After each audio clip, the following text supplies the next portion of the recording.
Brought to you by the EveryDollar app. Start budgeting for free today. I'm debt-free. I have my emergency fund. I have a regular income that supports me. I'm single. Children are grown, live on their own. My question is, I would like to talk to someone about investing with this Elon Musk, SpaceX. I have a little extra money. I'm thinking about investing. I do have investments, but they are through a company. It's not something that does personal investing. And I figured your show could guide me a little better. Sure. Okay, so for people watching or listening at home, as of the day we're doing this show, SpaceX has gone public, as they say. They IPO'd at the price of $135. It opened at $150. The price is already over $160, over $162 now per share. And so you're saying, hey, I've got a little extra money. Should I buy this single stock in this company that I think is going to do well? Correct. How much money? Wait a minute. Y'all both said something. Oh, sorry. How much money are we talking? How much do you plan on buying? I wanted to go small, like maybe 10 shares, 100 shares. Okay. So about $1,600 worth? I don't want to. I'm sorry? So about $1,600 worth is what you're willing to put into this? Yeah, or $5,000. Oh, I don't want to lose a lot. I had a good friend tell me she believed it is going to skyrocket. But how long it will is only time going to tell. Well, I love the pun that you used. She told me it's going to skyrocket, SpaceX. Get it? Yeah. Yes. I like that. Yes. Okay. Well, I don't know if your friend is a fortune teller. I mean, we're all hoping it does, but I also remember when Dogecoin was pushed by Elon on SNL and everybody thought, guys, everybody should buy Dogecoin right now. And it didn't do what we thought it would do. Now, that's a meme coin. Obviously very different from a company that's actually producing a product and service here. So I'm not going to put in that category, but this is the same guy we're talking about. So, and I'm a Tesla fan. I think Elon is really good at launching new innovative things. So it would not shock me if this stock doubled eventually. Yes, I'm sure it'll do just fine. But either way, I kind of want to give you a basis of our teaching around this so that you can understand why our advice will be what it is. If you called in and you told me, hey, I've been investing in mutual funds for the last 20 years. I've got, over $1 million net worth, blah, blah, blah, blah, blah. And I want to play a little bit and buy a couple of single stocks and spend $5,000. I wouldn't stop you from doing it. I think that you would have amassed the net worth to be able to do that. So if that's not your situation, we need to know. It is. It is your situation. Okay. How much? What's your net worth? I talked with Corbridge the other day, and I'm around $200,000. Okay. How much of that is your investments? That is your investments. With Corbridge. So you've got $200,000 with them. A Roth. Yes. Great. What else? I have a Roth. It's just a little bit in that one, and then I have savings and checkings.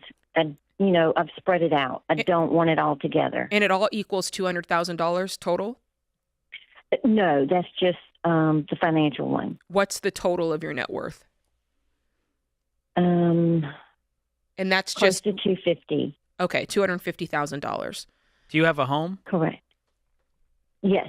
Okay. Is there a mortgage on it? Paid for. Paid for. Fantastic. No. Okay.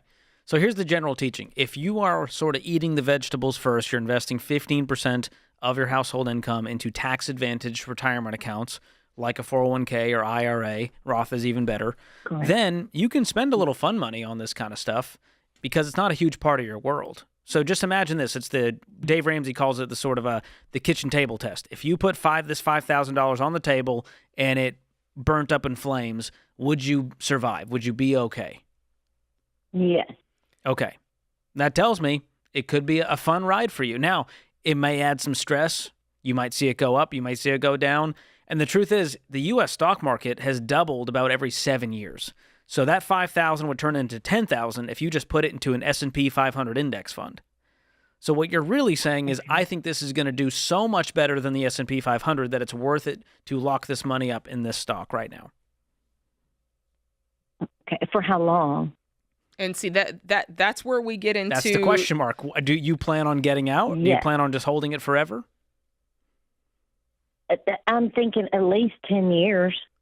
So I can tell you what we teach is, if you're still building your net worth, which you are, you're not at a point where you could stop investing your 15% into mutual funds. We like diversification. We like investing money into mutual funds where there's a mix of 100 plus stocks inside of that one fund, so that you're not placing your eggs in one spaceship in this case. And I don't believe, I mean, you're asking me today, I wouldn't do it. I think your money is better spent going into mutual funds as you continue to build your net worth. Like I said, if you had called here and you're like, hey, I got $1 million, I'm doing really well, I just want to play with this money, I would say, you know what, you've been doing all the other things right, go ahead and do it. But I think you're still building. And the truth is, over time, like good growth stock mutual funds, aggressive funds, they're going to add SpaceX into their mix, and you're going to have a piece of that. I got you. Do you see what I'm saying? If the company's worth its salt, it'll end up in the S&P 500, and therefore your mutual funds and index funds would already own a piece of that. Exactly. Just in a more diversified way. I got you. So there's nothing wrong with what you're doing at your stage, but you want to just be thinking about the opportunity cost of where else could that money go, and will this add more stress to my life than it's going to add wealth or joy? Correct. That's the issue with single stocks, is they're just more volatile than a more diversified fund that has 90 to 200 companies in it. That's a little more balanced. I think also, too, the motivation behind it. If it's just, this is so fun and I just want to play, but if you're thinking at any point, this is the thing that's going to take my portfolio to the moon, then you need to take a moment. So many space puns. I know, I can't help it. Well, you're fun to talk to, You Joan. are. You keep on the path, stay out of debt, keep investing 15% of your income, and if you want to use some play money, and this applies to anything, guys. If Sure. you're looking to invest in crypto or Bitcoin, we would be saying the same exact thing. It's volatile, it's risky. You better know that you could lose all this money, and you should be okay with that if you're willing to put this money into it.